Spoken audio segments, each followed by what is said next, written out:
พี่น้องเอ๋ยเพิ่นว่าความตายนี้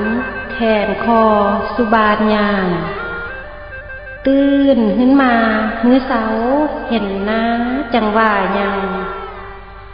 วิญญาณออกจะลางมัจจุราชละมาถึงฮอดข้าวเพอข้าวมันเป็นเดียวมิได้ลมหายเจอเมิดแล้ววิญญาณยังลอยอยู่อันว่าหมู่และเพื่อนตายแล้วล่ะมีเห็น